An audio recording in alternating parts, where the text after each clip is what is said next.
As I was going through my education, I started noticing that there is so much natural design in what I am designing, and it makes me think, where does my ability to create come from? I went through engineering and knew that my joy would be limited if I devoted my life to creating a product. I wanted to help others so that they could see where their passions and their interests could take them. And that was part of what led me out of engineering and into the field of teaching. I heard that Mr. Renz was organizing a new robotics program here at Masters, and so we moved into Vex Robotics. As Luke and Ty's physics teacher, it was important for me to take their natural skills in robotics and merge it with their Physics 30 curriculum. We've been at this for 3 years, and we've been passionate about the robotics for a number of years before this. You know, it's our last chance, our last competition season. We really want to see ourselves do well.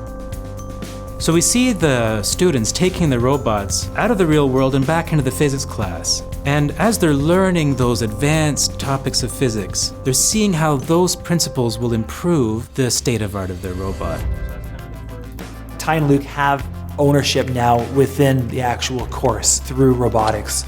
Instead of physics being sort of this boring and monotonous subject, it's kind of turning it into this really fun and interactive course where every day I go and learn. I think, how can I apply this to the robot? We can take these principles that we're learning and see them directly realized in something that I'm passionate about. Luke and Ty have been relentless at trying to get that extra bit of performance out of their robot, applying everything that they know to make it the best it can possibly be.